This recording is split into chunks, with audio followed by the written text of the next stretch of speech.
Hi folks, thanks for joining us on this video. If you're new here, I'm Willie. And I'm Sarah. We're a musician and artist, and at the end of last year we moved to a nearly 200-year-old cottage on the Isle of Skye in the Scottish Highlands with our dog, Jack Spaniels.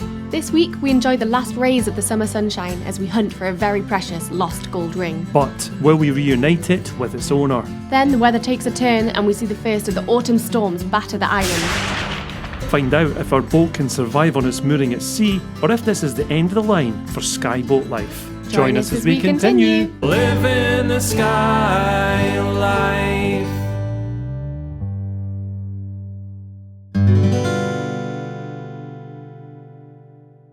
Good morning.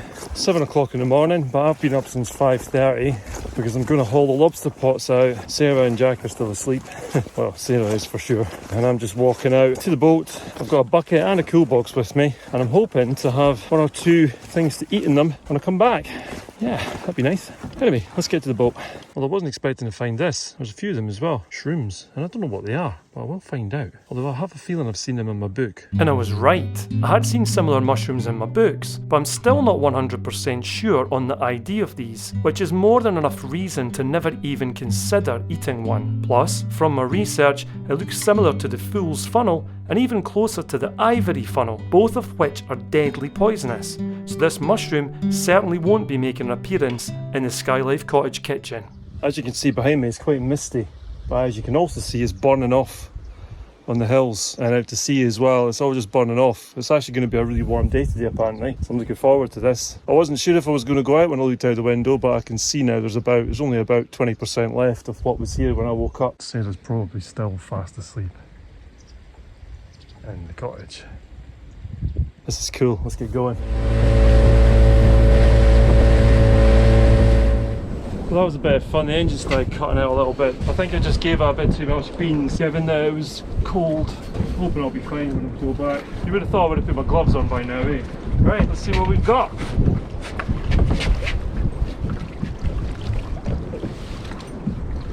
For number one undersized brown crab. Not ideal, but let's see how we get on with the next one.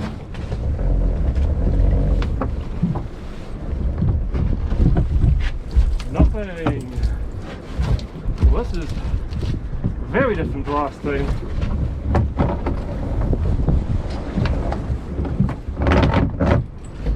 Right, that's all on board. Right, that's undersized. Come on. I'll get my measurer.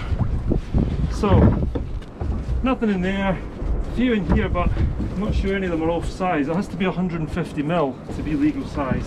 Well, that one's definitely not legal size. It's far too small. Here's the one that might be. Try not to get nipped by this. Oh yeah, that's 180, 190. So that's definitely on size. Try not to get nipped here, so we'll have that. We'll make that into a dressed crab this evening. Put that in my bucket. It's a small wrasse. Actually, I think that might be a cuckoo wrasse. Beautiful. Off it swims. Another wee crab here trying to escape. Undersized, back it goes. And another one. Undersized, back it goes. So all told, that wasn't the biggest haul I've ever had. But if it was a big haul every single time, then there'd be nothing left in the sea, so I don't mind that. What a beautiful morning. Let's go back in. No fishing today, I don't have time, I've got something else on, but it will be revealed later.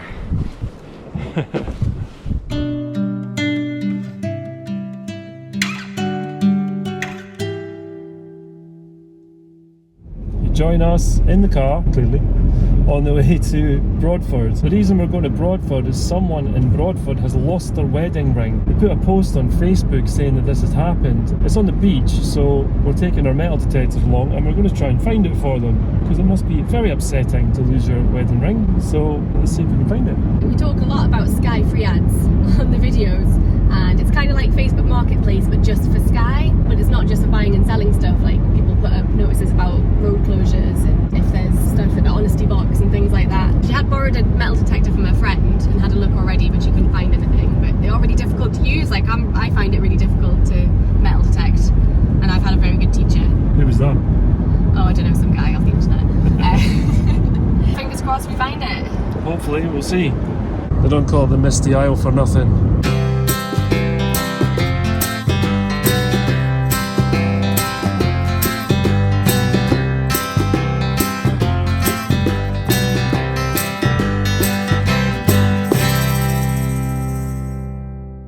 Jack, can you smell the treats at the cafe? We're going to get some lunch now, aren't we, pups?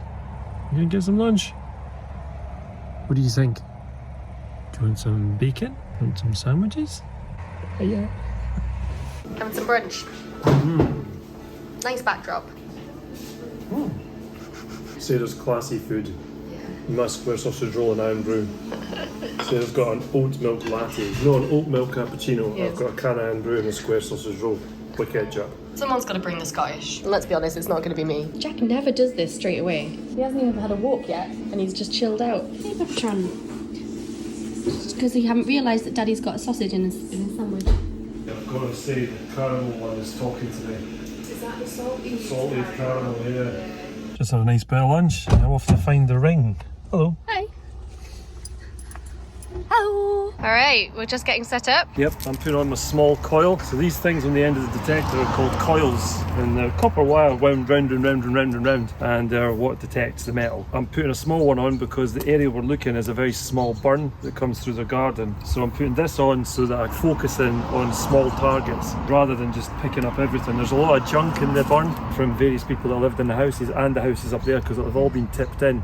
That they used to do back in the day, just tipped it in the burn and off it went to sea. So the big coil's coming off, the small coil's going on. Hopefully we'll find this ring. Well, he's getting his coil sorted, but mine's ready to go, so I'm going to try and go down and hunt in some seaweed. Alright, it's like that. Yeah, I'm going to get to work. Mainly because if I don't go down, Jack is on the beach already and he'll start barking because we're not playing with him. Although I think he's found a stick, obviously. Stick, he's on the lawn. We met Mandy, she's lovely. She's on the inside, she's got a Zoom meeting now for her work. Yeah. We won't interrupt her unless we actually find the ring again. Fingers crossed, we're going to find it.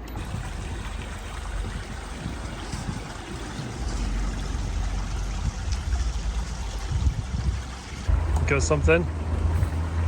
Just found this. Don't know if it's a toilet flusher or a door handle or something. Brass, probably Victorian or Edwardian. Not sure how old, but yeah, it's pretty ornate. Probably came from this house or one of the houses up the hill. The big problem we've got down there where Sarah is that down there, it's all wire. So the metal detectors just go haywire beside it, and you can't really get any information other than noise. And if you can discriminate out iron, but not when it's so concentrated like that, that just makes the machine go mad. So I've checked all the way down this side, and I've been checking in here, and I found a few bits and pieces. How are you getting on, Sarah? Lots of wire. Lots of wire. Yeah. Lots of wire and furniture fittings so far, and beer cans. No news coming from the seaweed. No. I found a ring. Hey. That's made of copper. I think it's just a plumbing olive, as they call them. That's not what we're looking for. Also, I just had a leech on my finger. Oh, lovely. Yeah, great fun. And Jack Spaniels just wants to charge around and have fun, which is fine, except he does lots of barking when he's not doing that. So far, we've found a tin can. Yep. And a bit of rusty iron. Oh well, on to the next targets. Lots and lots and lots of signals, but mainly it's just tin foil and stuff. Some target. Got a target here though. Little piece of brass. I think it's from a plug actually, an electric plug. But it's certainly not a wedding ring. So where are we off to then? Go for a wee drive. Someone with the steering wheel. Yeah. And the burn.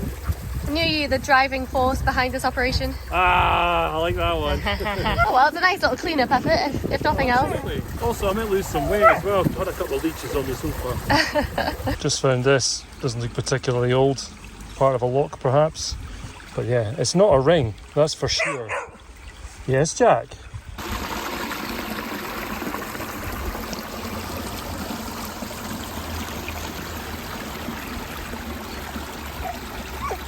That is some old chain. Look how thin that is. That's been in here a while. So many iron signals. So what I'm trying to do now is just go with the higher signals and work my way all the way up to the top and see if I can find it on my first sweep. Then I'll go for a second sweep and even go with the scratchy signals as well. So first sweep is going to be good signals, dig them out and see where they are. Second sweep will be more scratchy signals and so on. It would make sense to do that way because I might find it in the next 5 minutes, or I could dig absolutely everything that I'm hearing and be here for the rest of my life. So that's what I'm going to do. Just going to do my first sweep now and see how I get on. Looks like someone's been in the river having their lunch at some point. Come on, Willie, don't fork about. Find it. Just did that.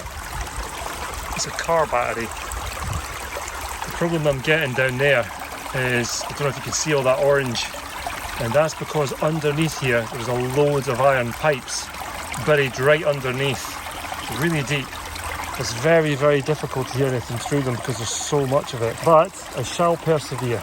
Just found this. It's a piece of a Victorian iron for clothes. That's crazy. I'm not putting that in my finds pouch or sink in the river.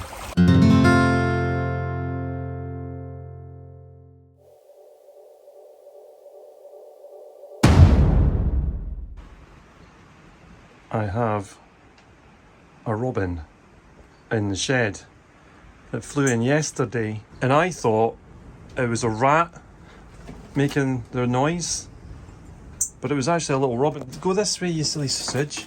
Right, I'll open this window as well. You're going the wrong way. How about that? Does that help? Where are you? There you are. Right, the window's open now. Yay! It went out. Cool. Last night I came in the shed to lock up, and we go around and lock the buildings every night. I came in here and I heard this scrambling around up here, or over there, somewhere, and it sounded like material, and I thought, oh no, there's a rat up there. So I sent Jack in, because I'm a big scaredy cat. He came in, sniffed around and went out, and I thought, oh well, maybe it was a seagull up on the tin roof, but it wasn't. It was a robin that I was scared of. Willie Scott, scared of robins. You heard it here first. When I was out on the boat yesterday, I had a problem with the engine, and I don't actually think it was the engine. I think it was actually just the priming bulb and the fuel line. When I was squeezing the bulb, I noticed that it was much softer than normal, and also I think there's a little bit of a fuel leak at one side of the bulb. So today I'm going to go out, I'm going to remove one of the clamps that's on there because I think it's leaking, and I'm going to put a proper Jubilee clip on there and tighten it up, and if that solves the problem, that'd be amazing. But I'll try it, I'll take the boat for a little bit of a spin and see if it's worked, and if it has, that's great news because it's going to save having to take it to the engineer again. There's now a couple of bits and bobs I'm going to do the boat as well, but that's the main thing, so let's get out there and see if we can solve this problem. Okay, so I'm out on the boat and it's sunny, but it's windy, and the weather forecast said maximum winds of 5 to 8 miles an hour. It's actually really windy. I'm in the cuddy, so you won't hear the wind here. I'll just do this and you'll see what I mean. It's me out in the cuddy. It's pretty windy. That is not 5 to 8 miles an hour. So yeah, so I've decided not to take the boat out at all. What I'm going to do instead, try and find the fault in the fuel line and see if I can fix it, and then I'll just go back in. I don't really fancy going out for a spin when it's this choppy before I'm even out of the loch. Change of plan, but let's try and fault find on the fuel line anyway. Right, I've replaced those clips, those factory clips, with slightly more heavy duty ones, but that current's definitely picking up. So I'll probably run the engine for a minute and just get the fuel running through it, and then I'm going to get out here on my kayak. Sort of mission accomplished. I hope. We'll see. Engine sparked first time. Hope you can hear me over this wind. And the primer bulb is keeping its hardness. It should be hard, not soft. And that was really soft yesterday. I think that's the problem solved now. Excellent! Let's get back in. I didn't realise at the time, but the storm that had just started to brew was the first hint of the winter storms headed for the island, which is not ideal for a boat owner. Stick around to find out what happens next.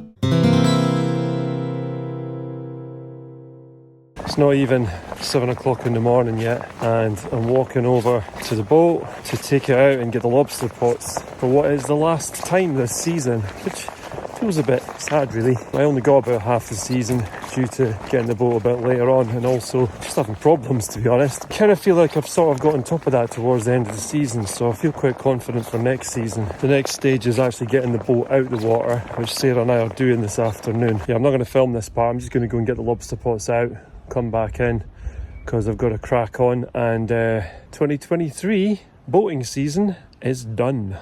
We had planned to get the pots out before this, but the weather's just been so bad recently. So the pots have been out for 4 days, which is much longer than I'd like to leave them out, but we put them out and the weather report was saying the weather was to be good the next few days. Then it all changed, as it does here in Skye. As I've said before, the weather reports here tend to be a work of fiction.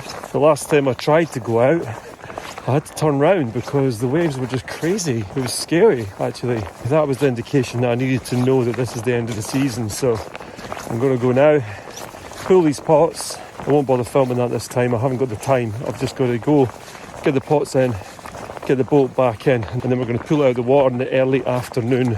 So I've just got a chip on. Right, time to get these pots out. Well, the pots were completely empty. Nothing at all but a couple of starfish, actually. So they've gone back, of course. And I think that probably means it's the end of the season as well. Apart from the fact the weather's getting worse and worse and scarier out here. It's actually pretty nice today. I've only got one small window to do this, and that's why I'm doing it now. But it's absolutely stunning. So I'm just going to get the boat back in and just enjoy this scenery. And I'll film a bit for you guys as well. Let's do that.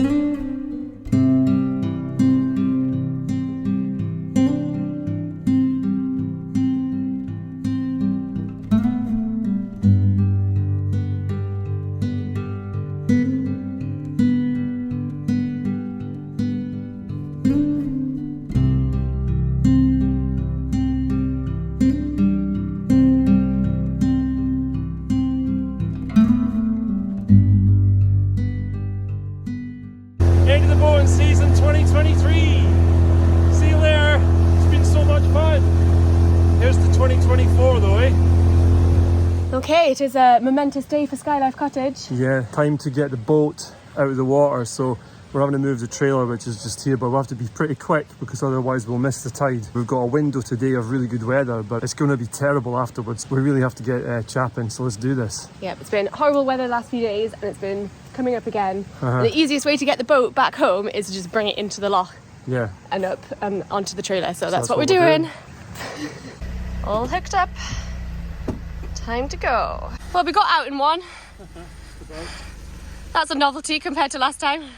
No stress, right? None. None at all. Totally stressed. We're trying to beat that tide, which is almost there. Because we don't want to get the car in the water.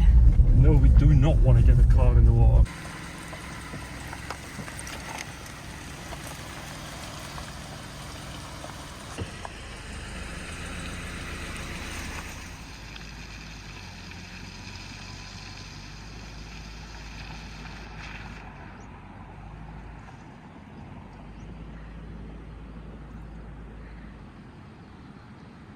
Well, she didn't let me down, drove straight off that mud, no bother at all. So I was really pleased with that actually, because I was slightly nervous we were going to have to call Richard to come and tow us out, but it didn't happen, so I'm pleased about that.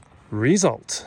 Sarah's down there tying the trailer now to a rope, and then we'll tie that to a pole that someone's obviously used for this kind of thing before, just over there on the left. There's no big rush now, we've got wellies on, so plenty of time to get it tied off. Maybe we'll pull it down even further, we'll see. That was a relief, as you can probably imagine. The wheels of the car weren't too far away from the water, and if I couldn't have moved it, could have been a slight problem.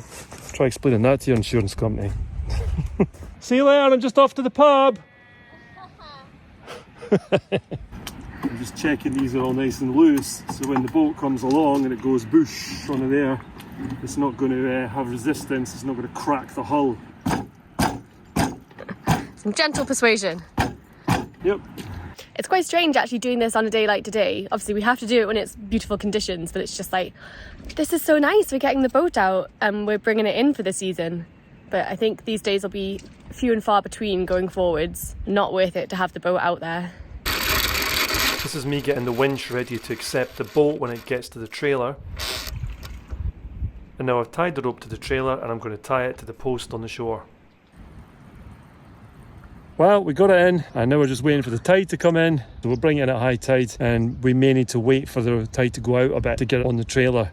And, you know, because we're going to be doing it in waders as well, so we can only go the depth of the waders. So there's a lot of factors to take into consideration, but at least we've got it in. I guess now we wait for high tide.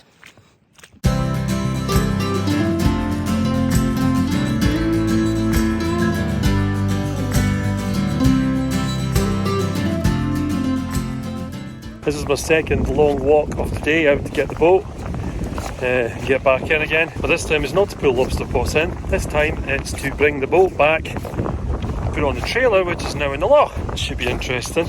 Let's hope it all goes smoothly. I guess we'll find out.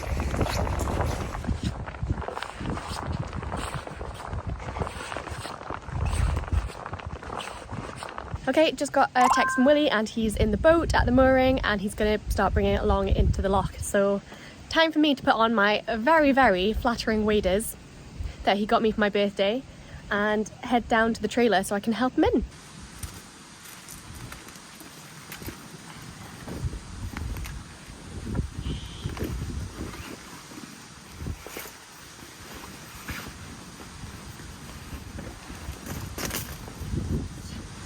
Looking good.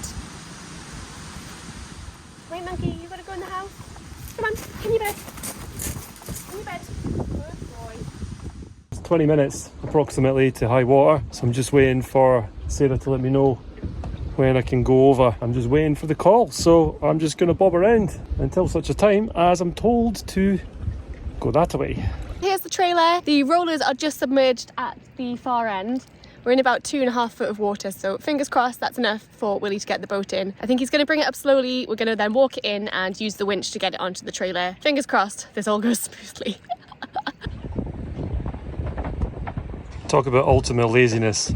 I could have walked out and got this later, but I decided not to. So I've just tied it onto the side in the boat. Save me another job. Or as they say, work smarter, not harder.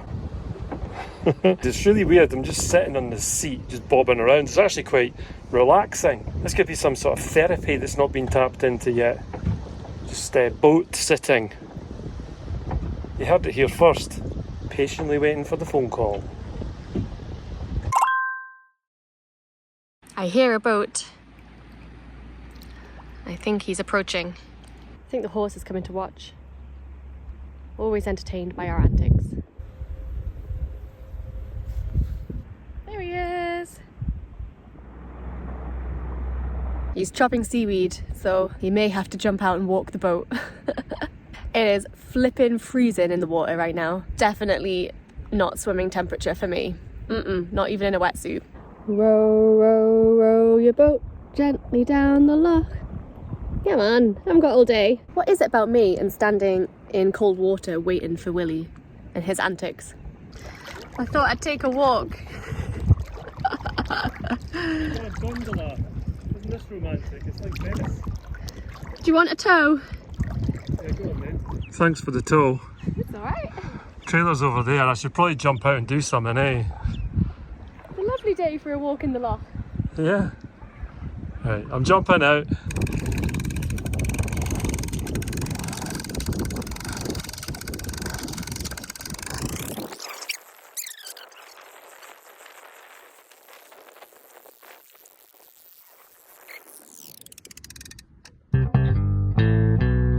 We attached one end of a strong rope to the trailer and the other end to my car, which was waiting up on the shore. Then we pulled the boat out of the water, up onto the beach and finally back onto the dry land. Job done.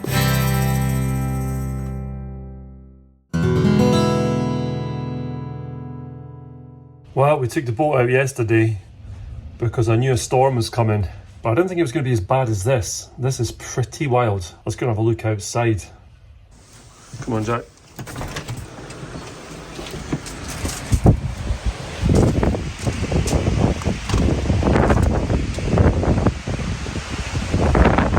Wow.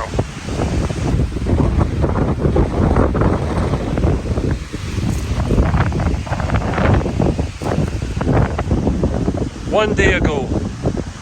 Sunshine, beautiful.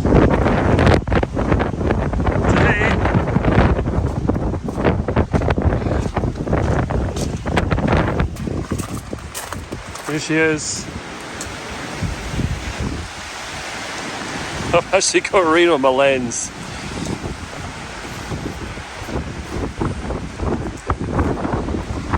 Look at this.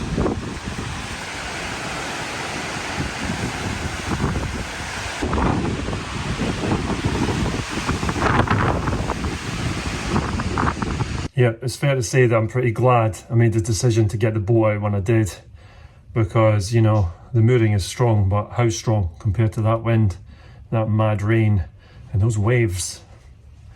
Yeah, glad I got it out. Winter is coming.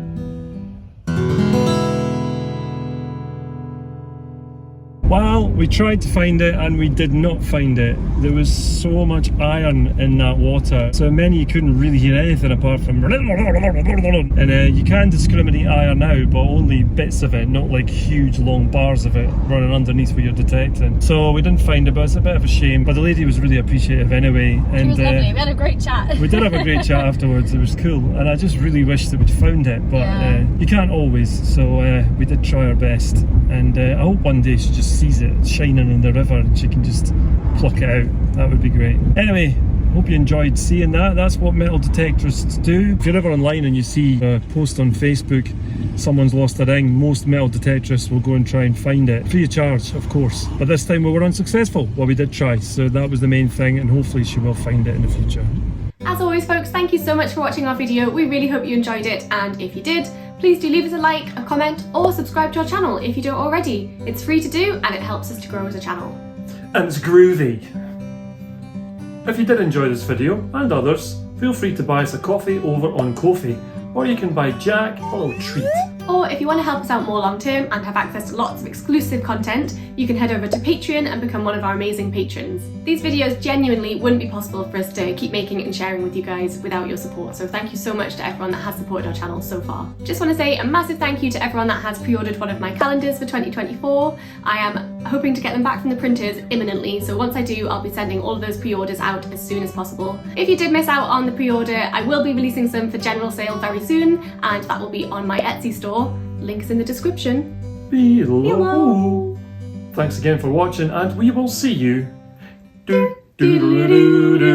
next week.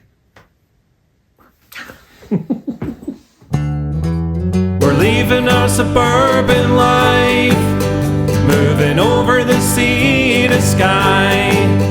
Are we chasing a dream? I guess in time we will see, when we're living the Skye life.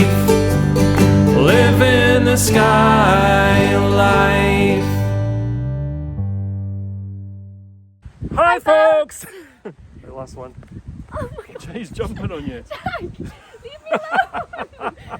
Okay. Calm down. Calm down, were doing Pop. jumping. I will be releasing them for... I will be releasing some for general sale. Why can't I say it? Pretty soon. 3, 2. Jack, will you stop jumping on me, man? Just cut out. We've riled him up. Sit. Wait. Calm. Wait. Wait. Good boy. Right. Let's go again. Right. Ready? 3, 2. Hi folks! In a very soon days. Very soon days. Click here to subscribe to live in the Skye life. Click here to go back to the start of our adventures with our very first episode.